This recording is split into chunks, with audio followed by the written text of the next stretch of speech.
Hi everyone, welcome back to my channel. Today I'm at my friend's house and there are 3 dogs here and the third one is somewhere there. Не покажешь на моде, пожалуйста? И на меня обратно. And I decided to answer some of linguistic questions that were proposed to me by my friends. So in kind of fun way with dogs. So enjoy. Почему ты начала учить языки? Well, that's a deep question. My nails. I don't really remember actually, because I was approximately 5 years old. My favorite toy was a Disney Russian-English dictionary. And I guess I've always known that languages can get me far in life, lead to some new exciting horizons, and help connect with the world and express myself. I guess that my city and my country have never been enough for me, and I want to explore the world, and how can I do it without learning foreign languages? Возможно ли хорошо выучить самостоятельный язык? As you can see, I got a little interviewer in this video. Well, the answer to this question is definitely yes. I don't know if you can hear me while Bonnie is playing with her hedgehog. Well, the main criteria for it is first you should know why you do that. You should know your goals. Then you should realize what's going on and how the language works and all the stuff connected with it. So the philological background might be good here, but it's not necessary, it's very optional. Then you should study regularly and have a speaking practice. I think these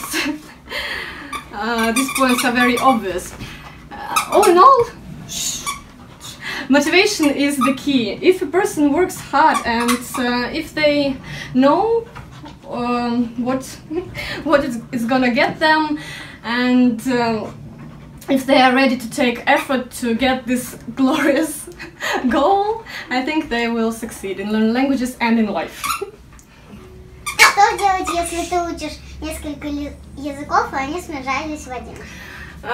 Well, this interference, the mixing of languages, is inevitable when you learn several languages. But you know, this mix can be very beautiful, like the mixture of all those languages and your mother tongue.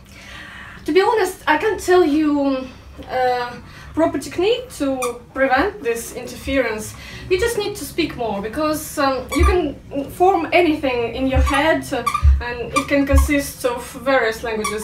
But when you actually let those words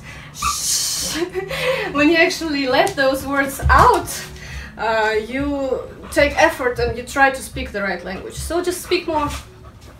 Какой у тебя уровень финского? Что используешь для изучения? Well, my level of the Finnish language is still very, very basic, like really basic. I still don't understand the speech and I recognize only a few words, but sometimes I even recognize some like full sentences, and I'm very proud of myself. As for studying materials, I use some students' books, mostly for grammar. For vocabulary, I use Word Dive. It's a very cool site. I love their technique of remembering the words, but it's effective only if you study on a regular basis. And I also love a good old method of songs translation. I haven't succeeded much in it yet because I still haven't finished with Satu Princesa, and it's been several months already. Не хочется ли тебе повеситься от количества финских окончаний и составных слов? Well, yes, I do. Next question. No, in fact, the amount of flexions and cases in the Finnish language is really annoying. But there are lots of things that are new to me grammatically, and it's another challenge. As for compound words, they are actually okay, because if I learn lots of words, I can make even more of them. Понимают ли тебя финны? Yes, they do, because I talk to them in English.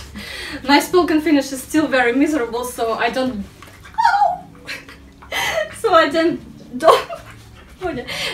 dare to use it yet. I think one day in the future I'll be able to talk to the Finns in their language, hopefully. Давай. Какие группы языков тебе изучать труднее, а какие легче? Sorry. I think I'll be dead by the end of this video.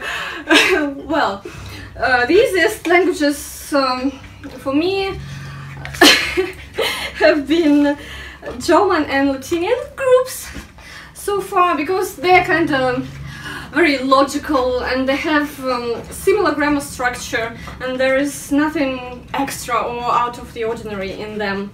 As for the hardest ones, I think the hieroglyphic languages might be the most difficult. I haven't tried learning them yet and they scare the hell out of me. So, I don't know, maybe one day I'll have such an experience. But for now, I kind of love letters. Как выговаривать французскую букву R? An interesting question. I don't know. I think it's somewhere in your throat. For example, in Russian, with R, we use the tongue. The tongue is it's somewhere high and nearly touches like the higher palate or whatever it's called. And in French the tongue is low and all the vibration happens in your throat, so it's well, maybe it's in a way similar to the Russian sound h, but you just try to pronounce regular this way. I don't know, I'm not really qualified to answer this question. Как не запутаться в произношении, когда изучаешь несколько языков? Well, it's a difficult question. Apart from speaking practice, which is the answer to everything, you should do more listening exercises, because I think sooner or later your brain will get used to pronunciation in the languages you study and will accept it as a natural thing and will produce all those sounds that you need to say. And also just control your speech. You need to be controlled either by yourself or by the person you're talking to. What should I say? I don't have any more tips in this. It's just the question of control, and if you confuse pronunciation rules, you just need to learn them better. So that's it for today. Thank you very much for watching. Subscribe if you haven't already. If you have any questions to me, please ask them in the comments below. And I would like to thank all these wonderful dogs and my wonderful interviewer, Alena. Come here. So thank you very much for this video. For my friend, Natasha, who provided me the dogs and the flat and her, her child. So thank you again. See you next week. Goodbye.